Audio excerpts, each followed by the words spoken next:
It was tough. It was, I would say that is without question, the hardest part behind it, because now you're burning through some savings. You're potentially adding stuff up on credit card debt.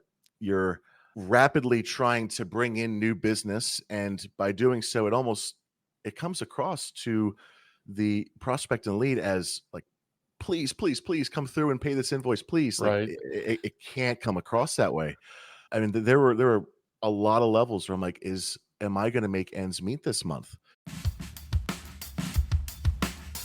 This is Social Pulse Podcast Agency Edition, your go-to guide to solving your biggest marketing agency challenges authentically.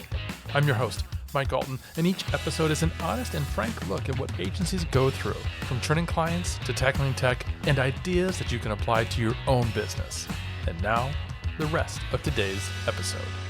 Welcome back to Social Pulse Podcast Agency Edition, where each and every week we're talking to marketing agencies like you, going through many of the same struggles you're going through and sharing their stories. Subscribe to find in each episode inspiration, motivation, and the perspiration that go into growing and scaling agencies like yours. Now, have you ever felt the urge to break free from the corporate grind and start your own venture? Of course you have. That's why you have an agency. But the leap from a secure corporate job to the uncertain world of entrepreneurship is daunting, filled with risks and unknowns.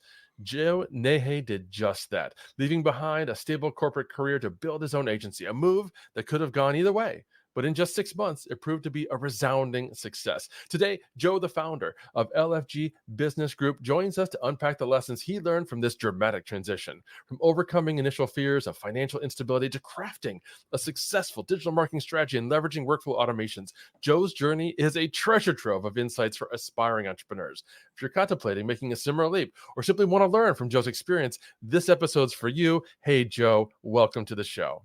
Hey, Mike, thank you so much. I need to bring you around and introduce me everywhere I go. That was great. I will be your personal hype squad. Just let me know. I love it. Thanks for having me on. This is fantastic. So glad to have you. Let's just start off, if you could, by walking us through that decision that you've made to leave corporate America and what motivated you to take that leap. Sure. Well, I think in many cases for folks, it either happens one of two ways, right? You make the decision to leave corporate America, or corporate America makes the decision to take you out of it. And Right. this was a case where I was shocked in the sense that I was prepping to leave corporate America and building my agency in the back end. It was just a matter of where was that last little push. And if I could paint a picture, it was almost like I had my backpack for skydiving on. I was looking over the cliff. I was ready to go. I kept looking back and now's the time? Is it not? Maybe, I'm not too sure.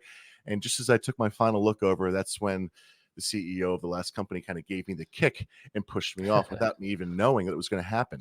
So I was prepared, but also not prepared. And I faced a whole realm of day-to-day activities and thought processes that I didn't even know existed. But ultimately, I think I knew that for me to control my own destiny, for me to take every bit of imaginative thought that I had built up over the years for creating an agency, helping businesses do what I love to do day to day, the only way to really do that is, well, if you work for yourself. And I'm thrilled I made that decision. It seemed, and I had two options then. Do we either go back into corporate America or really grow this agency to blow it up and I mean, be what I really wanted it to be? And it was the latter. I chose to really grow the agency. I connected with a lot of people. I learned a ton. I networked, and it was extremely scary to do so. But I'm here to say that the value behind it and what I've been able to achieve, and that anyone can achieve, honestly, if they believe in themselves and the direction they're going and have a framework, can totally happen. I know a lot of the folks that I'm connected with are going to really resonate with everything that you just said. They're working for Meta, for Google, for Amazon in big tech roles and constantly facing actual layoffs or the threat of layoffs. We're recording this mid 2024. Layoffs continue for a lot of these organizations, but I'm wondering, what were some of those fears that you had in mind? I mean, you talked about staring off the edge of the cliff. You had your parachute, but you're like, I'm not sure if I want to do that yet for Mhm. sure. What was going through your mind? What was holding you back in that moment? Sure. Well, for 15 years, I was used to getting paid on the 1st and the 15th. And like many other analytical thinking folks, I had a massive Google sheet that was built out for all my finances. I knew what was coming in to the penny, what was going out to the penny, what was being invested, the whole nine yards. And looking off that cliff, metaphorically, there's no first and 15th anymore. When will Yeah. you get paid? How much? These are invoices that are being paid. Are they being paid on time? There was a whole other realm of you can only do so much work yourself, and then you have to hire a team and then grow that, and then leverage other companies to help you grow. And there's multiple avenues to go down. And I think that the biggest fear was, I have this much in bills I need to pay each month. Am I going to be able to easily surpass that and not have a worry? Because the first and the 15th was ingrained in my mind. And now it's you get paid when you get paid. And hopefully that all lines up and it all adds together, right? That was my biggest fear. That makes a lot of sense, and I'm gonna wanna come back to that for a second, but I also wanna go back to that moment after you'd been laid off, you had that choice, right? Go back to Mhm, corporate America, start your agency. You decided to start the agency, obviously. What were mhm. some of the first steps that you took? And what did you do to set yourself up for success? Sure. Well, I think we use the word success and it can mean a number of different things. I think if I could turn back, would I change a number of things when I started? Absolutely. Mm, However, a few of the bits of framework that I knew worked well that I would like to say I prepped for. I mean, I have a whole bunch of books back here, and there's lots of business books on the framework of building a business, how you go about doing so, the not so much working in the business, but working on the business to grow it, revenue generating activities, task oriented, all kinds of stuff, right? And I think after reading all those through and through and doing this on the side while still in corporate, that was like the leading thing that helped me prep for these next steps. Now, I think going live with the agency, if you will, I knew that I learned very quickly the fundamentals that these YouTubers teach you of just start your agency or SaaS company right off on the side right here. Here's a template to go and do so. Buy this course, and in no time you'll be making this mhm. much money. There is no authenticity in it. There's no genuine care behind those, and they fail quickly. It does not work. And there's a lot of gurus out there that say, well, if you do this, this, this, and this, sure, it'll work. They're leaving out a number of key components. And those key components are the networking that they're leveraging, the companies that they're connecting with that are offsetting, a lot of 1099 contract workers and such to grow their company, that are bringing them leads, they're bringing them resources, etc. There's a lot on the back end that they're not showing on YouTube. And I think that the key thing I was learning up front was, if I'm in all the network meetings I was going to, if the genuine care, the one thing that was working was I was showing genuine care to the folks that I was talking with. I was taking extra time to learn about their business and then really offering additional lead magnets to them, in essence, in person afterwards, giving them a call. Hey, I enjoyed our conversation. Here's a 5-step PDF on these few things that could help you in the discussion that we talked about. Follow up with them. Here's 3 more things I think would be tremendously helpful to you. Here's a podcast I just did that talked about something you exactly do in your business. It'd be great to listen to. I think it would be of value to fix this one problem that you have. And that I just talked about, that is what really helped scale the agency. Because now people are talking about me and they're sharing the value about me, and they're saying, Joe does I mean, in a world of corporate America where no one cares, it feels like you just go in, Yeah. just blow their money and leave, right? This was Yeah. different, which is what I wanted all along. And I just fell back on the fundamentals of I care. And that worked. That's fantastic, and I think you're absolutely right. I know many agency owners, whether they were following a guru when they started or just following their gut and thinking, "You know what? I need to focus on the service that I'm good at, and I maybe did it for a couple of clients, and I'm just gonna start an agency." They go into it without all that prep that you did, and I think that's one of the huge differentiators. You spent time thinking about, "How am I gonna structure this? How am I gonna work on the business and not just in the business?" Was there a particular framework or structure that you went with? Ooh, boy. I would say it's a combination of 6 or 7 books, honestly. I follow Mhm. Alex Hormozy, Gary Vee, Dan Martell. See, Kent Billingsley has another book that's out, Entrepreneur Millionaire. I mean, overall, I really wanted to define the key thing was, what is the problem that people are having? what is the driven solution that I've created and what makes me unique. And I kind of use the same framework with all my clients, with coaches, consultants, businesses, and ecom, you name it, right? They have a cookie cutter website with cookie cutter copywriting. I'll help you as a business coach. Cool. I don't know anything about you. What makes you unique? You just sound like everyone else.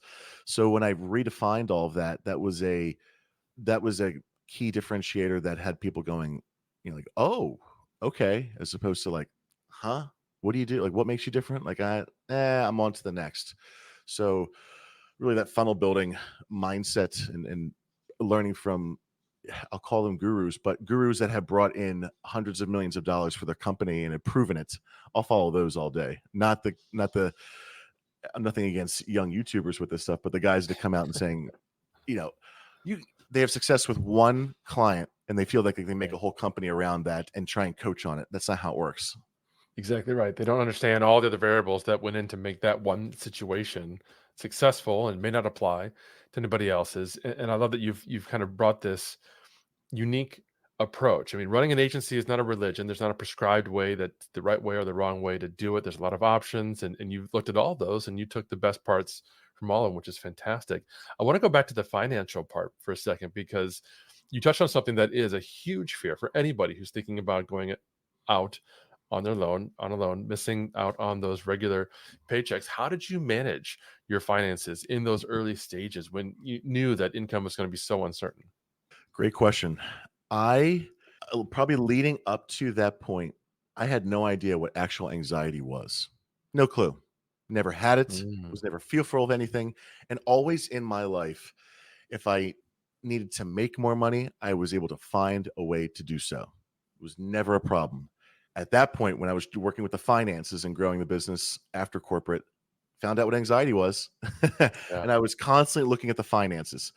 And I think it was tough. It was, I would say that is without question, the hardest part behind it. Cause now you're burning through some savings. You're potentially adding stuff up on credit card debt. You're rapidly trying to bring in new business. And by doing so, it comes across to the prospect and lead as like, please, please, please come through and pay this invoice, please. Like Right. it can't come across that way. I mean, there were a lot of levels where I'm like, am I going to make ends meet this month? Am I, is this the right method? And then, then my mind goes down a path of shiny object syndrome. Well, is this type of agency that I built out the right one? Well, maybe I need to switch into this type of SaaS one, or maybe I need to change my product offering to here, or maybe I need to change this. All of that is, I think, going to happen with each agency owner or someone who leaps in from corporate America to start their business. But ultimately, if I look back now, if I would have just stuck with the exact thing I came up with and not and I mean, easy to say now, right? And taking the fear out of it and said, Joe, just what you have, trust your gut, stick with what you've Mhm. done. You know that it's great value. You like doing it. It's provided value for others when you're growing that agency while you're still in corporate America. You've got people like a group of fans that you've done this for with other business owners, et cetera, that are say this is great value. Why are you trying to change it all over the place? You're trying to it's you can't go and replace an entire corporate salary as a director or VP overnight. That's not going to happen. And I think the patience level was, whew, that was the hardest component right there. Thinking I needed to remake my entire salary in 30 days. That's not going to happen. If I were to do this all over again, I would probably say I would have given myself a little bit more mentally, a little bit more time to reach the revenue goals that I wanted to hit in a shorter period. A realistic time frame. If I can do that in 6 to 9 months, fantastic. I wanted to do it in 15 days. And I mean, every mentor I was talking to was like, I mean, hats off to you for that drive, motivation, but you just started a company yesterday. I was merging two agencies into one. It was now going to be the me agency. Like, you got to grow your audience. You got to build up a bunch of content for this. This is going to take some time. And I was trying to move too fast. So I think if I were able to slow down, appreciate the value that I was bringing, know that that works, agree that, hey, I've done it before, it does work, and just take it step by step, believe in myself, and with that, I mean, the revenue, I was doubling, tripling, quadrupling almost each month. It fell into place easily. And I think the biggest comment on top of that too, I'll leave it with, is the mindset shift I had to do was I needed to change my mindset from I need to make this much revenue each month. Obviously, you have bills to pay, right? But instead, change that to I want to help this many companies each month and grow that. And with that comes revenue. So it was able to push that thought of just dollar signs and frustration out of my mind and put back in my mind helping businesses, which is what I do. And that worked. That is an incredibly powerful mindset shift. And I know everybody listening can resonate with the idea of looking at the number of prospects, the number of outstanding invoices, and writing those wonderful emails. I'm just circling back to see if we can continue this conversation, or I'm just touching base to see if we can get this invoice paid, Oh because yeah. you're focused on the revenue, and you've got bills to pay. You maybe have employees at this point. Did you have employees at that point, or was it just you? It was just me doing, I would say, 80% of the work. Now I Mm, had VAs that were helping with the okay. tedious tasks here and there, but it was just me. And I knew I needed to, we were talking about books earlier, right? I needed to learn how to close really well. I wanted to learn all the areas of digital marketing outside what I didn't know. I'm a mechanical engineer by trade. So, I mean, the data, the details, analytics is like where my mind is at. The Hmm. strategy thought process was also there, but I needed to kind of redefine where that was at in my mind. So I didn't want to be the greatest at every level in there. I know what I'm really good at in marketing for sure. Do I need to be the greatest closer in the world? Eventually I'll hire a sales team, but to get started, I have to close these calls. So here I am Yeah. reading books on how to close, objective handling, et cetera, et cetera. And now I'm at a point where I can pass that off and have others do so, which is great. But it took time. I was trying to move too fast. It took time. Yeah. Yeah. Now I'm curious, what are some of the other differences that you've noticed between your role in corporate America and now your role in agency life and running your own business? Oh boy. I would say in in agency life, even the 1099 workers I have with me and the VAs and the companies that I work with and partner with to leverage, going back to that care component, I in corporate, it felt like it is a world of difference between caring about what you're actually doing day to day. If whoever's watching is in corporate America right now, it may sound familiar to you where the alarm clock goes off, you're getting up, and who wants to get up, get changed, and the attire they want you on, put on your badge and your belt, and go into the office. Hi, Judy. How's it going? How are you, Tom? Blah. Every day for the rest of your life, Monday to Friday. It's miserable, miserable. And now I don't need an alarm clock. I can't wait to get up and start doing and working with clients and building more into my company and hopping on podcasts and speaking with you and going on LinkedIn Live and going to events and speaking at events. Mm. It used to be a draining thing of I'm going in and I'm doing some work. Yes, I enjoy this work, but does anyone care about what I'm doing? Is the does the product even work? Like there's oh god, I could go on and on and on and on and on.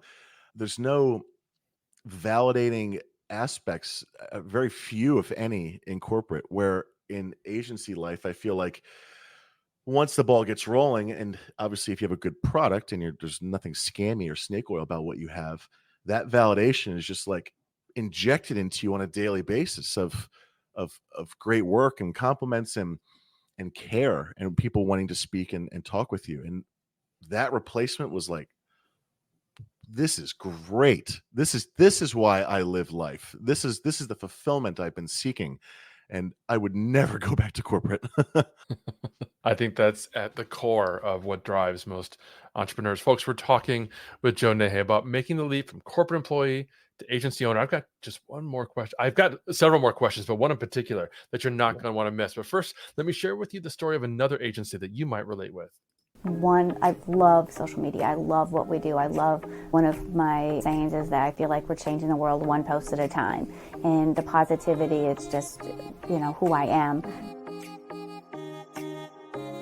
Currently, we are growing leaps and bounds. We just in the last couple of years have expanded our office. We're getting ready to expand again. We manage over 150 accounts just on Agora Pulse. So it has to be user-friendly for me and everyone that works with it, and it has to be something that I know that I can rely on, that I can trust. Like I said, and the biggest feature that we have is just the dashboard, that it is so easy to use and that anybody can use it. And actually, one of the reasons why I switched from the company that I had used before was that the lack thereof of customer service. It's definitely been, if not the best, one of the best companies to deal with as far as customer service. Now, Joe, earlier you just kind of happened to mention funnel. Tell me about this digital funnel that you set up. Why was it so important? What were some of the elements maybe that you focused on? How did that contribute to your success The funnel for my business or funnel for clients? for your business? Okay, sure.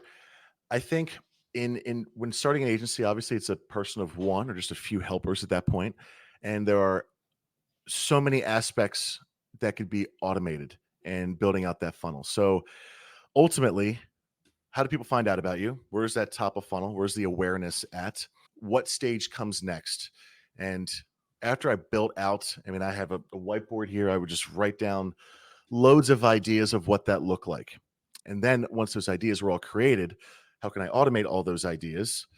And how can I have it on turnkey where the funnel's just working on autopilot for lead generation, to start nurturing them, to start showing them value, whether it be through automated content that's put out on multiple platforms, or let's say cold emails that are going out and nurturing in those areas there.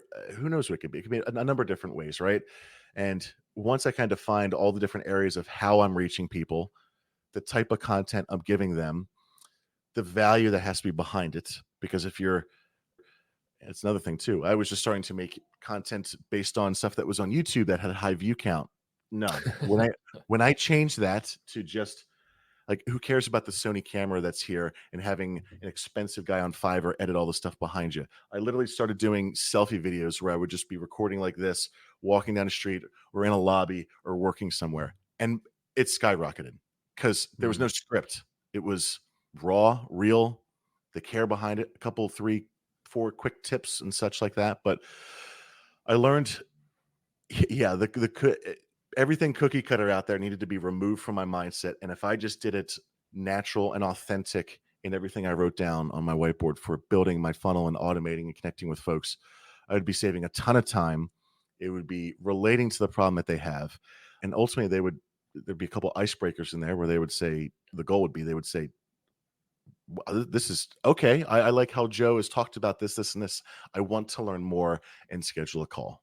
It's funny because everything that you just said, to most people, be like, oh, okay, yeah, that makes sense. That's straightforward. That's marketing 101, right? That's exactly what you're doing for your clients. The difference is you did it for yourself, and a lot of agency owners don't take that time. It's the classic conundrum, right? We are our worst clients. Right. I still struggle with this. It is very true. And I've said it myself for years. I've been in the social media marketing world as a blogger and an author and speaker about social media marketing for years. And I've always told people, don't look at my own channels because I don't have time for engagement and that sort of thing. So I know that my own social media activity is very superficial, and that's unfortunately by design. I've got a full-time job here at Agora Pulse, a side business.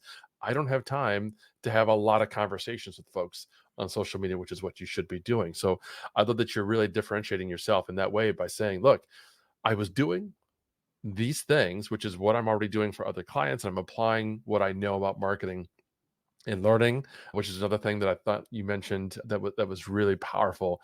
You tried some things, it didn't work so much. Tried some other things, and you found success in those endeavors. So I'm also curious about your personal growth. What have you experienced through this transition? How has it impacted your approach to business or life in general? Oh, wow. I would say there's been a huge impact there. I think with even just with my personal life and how I look at my day to day through my lens and in my head, and then my relationship with my wife and even with other people and how I connect with them. I knew the book How to Win Friends and Influence People was powerful. And I read that years ago and use as much as I could in my corporate life and just day-to-day life, right? But like that book is my day-to-day now, I feel like, and how I talk and speak with people. Also, the mindset that was a big mindset shift I had was being optimistic or pessimistic. And I always believe, "Oh, we'll figure it out. I'll make it work." I had a client that said, "I'm interested." "Oh, great. Let me just add it in as like someone who I closed on. And I was constantly disappointed when people wouldn't follow through. And there's a lot of that in agency life. You're going to have people that just want to learn about you. Maybe they're trying to copycat what you're doing. Who knows? That hop on calls. And when I changed that to a almost like a pessimistic mindset of instead of being upset and frustrated when a lot of people weren't closing on the deal, I changed my mindset to they're going to eventually close at some point. I'll just keep doing my typical steps I do as a follow through. I'm not going to get overly excited about it. And instead of being upset when they don't close, when they do close, I'm pleasantly surprised as opposed to frustrated.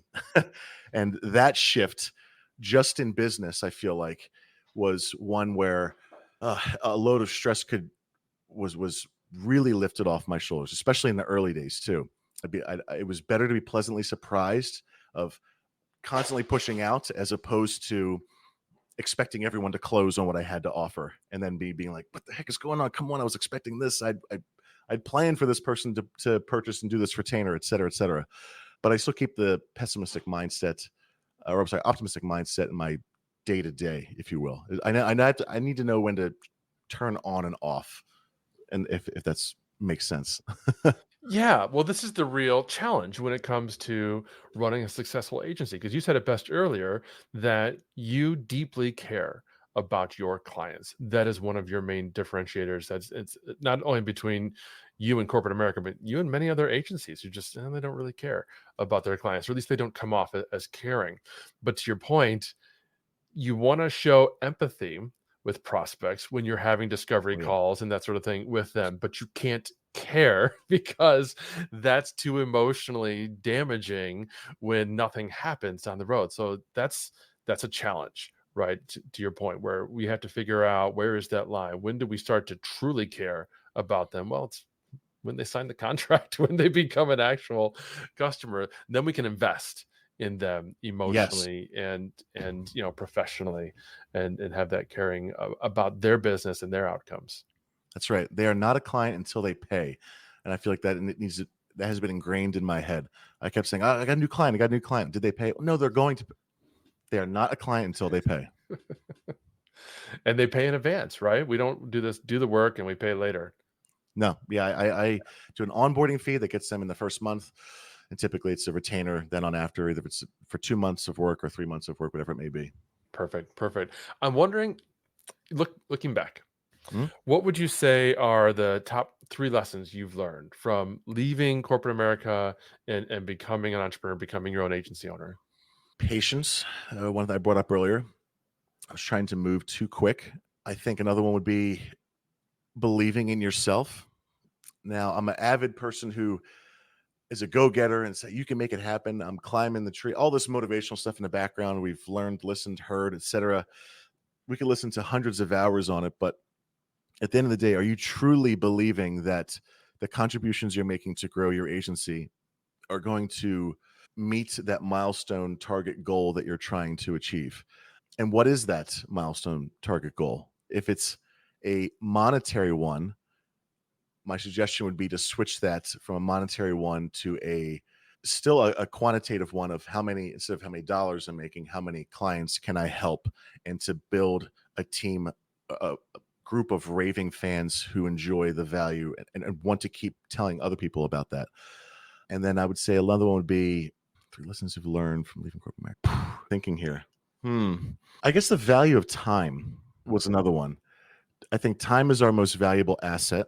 Life goes by really fast. Now, I'm not 90 years old and can preach on this stuff as like some guy on top of a mountain or anything, right? I'm under 40, but eh, all the 15 years in corporate, I look at it and I think, what have I learned? Well, I feel like the mountain of data that I've learned in 15 years is almost the same size of the mountain I've learned in like a year of running an agency. And I think the time that we put into corporate is, what do you want out of life ultimately, right? When everyone has an end date, do you want to leave a legacy? Do you want to, what is it, right? And how much time do you have to accomplish that task? And I think when I was out of corporate and was growing this, time was like the biggest thing for me. When I left my 9 to 5 to work 24/7, which is Yep. it's so true. And still, I don't remember the last time I worked a 40-hour week. It's 60, 70 plus all the time. But I think that the value of my time, now I can kind of map out what my day looks like, meeting my wife for lunch or something like that. Just the little things in life that care, right? Where to your family, to friends, whatever it may be, you can move those time blocks around a bit and manage your time to be able to do those things. Where a 9 to 5 for your whole life, you're in a cage. You come in here, you stay here, you can't leave, etc. And I'm like, looking back, I could never imagine going back into something like that. So those would be my three. You may not be a 90-year-old man on a mountain, but you are definitely a Sherpa here. You're sharing so much wisdom. I love the fact you've kind of touched on this a couple times throughout the interview, that you are so focused on reading. And I can appreciate the value in that, because what you're doing is you're investing time up front and leveling up your skills and knowledge and information. You're leaning on what other people have already accomplished, who've truly accomplished it. They're not just putting up a 5-minute YouTube video, right? They've developed their thoughts and they've put them into a book that you can consume and learn from. And that is helping you to save time and be more successful down the road. And I love that time was one of your 3 most important things. I did an exercise early on where I identified that love, friendship, and time are my most important values. These are the things that I care about the most. In fact, I wear a little medallion thing around my neck that reminds me of those values. And it was important for me, first of all, because it helped me recognize that when people waste my time, that's why I get annoyed at them, because they're conflicting with one of my values. And that's good for me to know, because they're not necessarily doing it on purpose. But it's also, as someone who's now on the other side of 50 and realizing I have less time ahead than I have behind me, it's reinforcing within me that I need to be more mindful of how I am spending my time and how I'm investing in the things that matter most. And so I really appreciate that you've shared that lesson for everyone here. Folks, I've got just one more question for Joan. I'm wondering if you could share, for anyone who's going through a similar transition, either they're thinking about it or maybe they've just gone through this. They're listening to this podcast and they're looking for ways that they can grow or improve or scale their agency in a certain way. What advice would you give them to help them succeed? Well, a bit of it would be stuff that they've probably heard all over the internet already, and which I fully agree with now, and I'm in my phase. Find something you're really good at and be the best at it. Find out how you can do better than everyone else out there at this component, and maybe that better piece is the customer service behind it. Maybe that better piece is additional component in the value stack. Who knows, right? Maybe it's additional mentorship, maybe it's a community, maybe it's a course. But when it's surrounded around something that you really enjoy, because what do we see? I'm looking outside in Dallas right now at a bunch of, tall buildings and whatnot, and they're filled with people who go in, who got a degree that they're not happy with, doing a job that they're not happy with, just to make ends meet, and they're not happy, right? So if you find something you're good at that you enjoy, that is probably the most important one right there. And any other advice I would give, I would just say, find a mentor early. Talk to them about what you're looking to do. Maybe it's 2-hour-long calls a month, but there are loads of opportunities to speak with a mentor out there. One that I spoke with in the early days, I mean, each time we would talk, I would go on and on about what I think needs to be done, or it's not working, or this or that. And their voice to me was, I mean, there were lots of lessons I learned in there, but it was almost slow down, take a look around. What were the key things that we talked about originally that you are really, really good at, that you want to focus on? Okay. And why are you shifting from those? It was a very Socratic method of him asking me questions that I knew the answer to, but I had covered them with dirt. So I think finding Yeah, I'm serious, right? So I think Yeah. finding a really good mentor up front, someone who's been a CEO, a leader, a business coach, etc., is critical. Yeah, believe in yourself, and I forget what was the first one I said there? Similar transitions. What would you? Yeah, but believe in doing the hard work and value. Trust your heart intuition of what will work. Yeah, that's terrific advice. Many of the other folks on this show have talked about, they've mirrored what you said about focusing on what you do best and then finding ways to delegate all of this stuff, right? Because as an agency owner, you still are responsible for taxes and payroll and sales, whether you're good at it or not, right? And marketing and execution and everything else that could go into that particular business. So, yeah, find that help. And I really like the point about a mentor. I've also talked to people about joining a mastermind, creating your own mastermind, not one of those paid groups that you join, right? But find several other friends who are also, in this case, starting agencies of their own. You don't have to compete. They can be across the country. One's a web design agency, one's an SEO agency. You can even refer business back and forth, but have Absolutely. that monthly call where you're sharing each other's wins and you're sharing each other's challenges, right? And you will get so much more out of that. So, Yeah, thanks you're not for in this sharing all alone. this. You're not in this alone. There are a lot of people that want to share that value because if anything, hey, being a CEO or even a big company, it is lonely at the top. It is. And who do you go to? Well, if you can go to other agency owners that have struggled or going through that same step process as you are, that's just more motivation for you. As you just said, I 100% agree with you there. Connecting with other agency owners, people looking to start the agency, sharing those wins. Oh man, it's gold. Yeah. Yeah. That's why we've got actually two communities at AgoraPulse. We have our Social Pulse community. It's a Facebook group that's open to anyone, whether you're an AgoraPulse customer or not. You'll find a lot of social media managers working for big corporate, folks thinking about going to agencies and agencies owners in there as well. And then for agencies that do join AgoraPulse, we have a private group called Agency Love. That's just for them to network and share their wins and concerns and challenges, whether it's technical stuff like how are you dealing with Google's AI overviews and the impact on SEO, to the more, really esoteric, challenging things like, hey, I need to exit with my partner, and how do I navigate that kind of a question that you might not have the resources built in to talk about. So definitely, folks listening, think about joining those communities. But Joe, you've been amazing. This has been such a great conversation. Thank you. For those who want to learn more about you and follow you and connect, where can they go?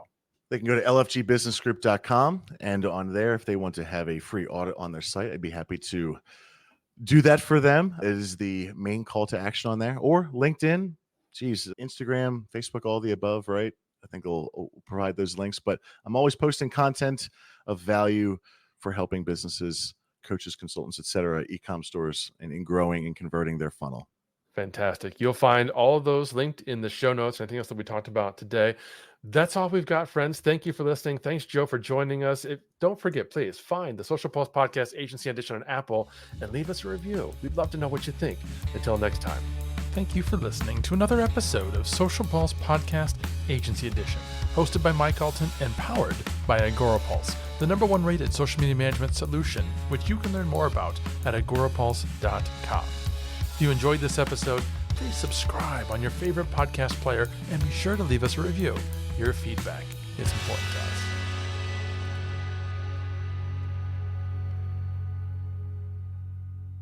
You may know you're listening to this show along the Marketing Podcast Network, but did you know there are other great shows on MPN to help your business? Robbie Samuels hosts the On the Schmooze podcast. Robbie, tell listeners what to expect from the show. Since 2015, I've interviewed entrepreneurs who overcame challenges to achieve success in their field or industry. Tune in to On the Schmooze to listen as I ask deep questions to elicit untold stories about leadership and networking. And where can people subscribe? Find the show at ontheschmooze.com or on marketingpodcast.net, or just search for it wherever you get your podcasts. You heard them. Go subscribe. This podcast is heard along the Marketing Podcast Network. For more great marketing podcasts, visit marketingpodcasts.net.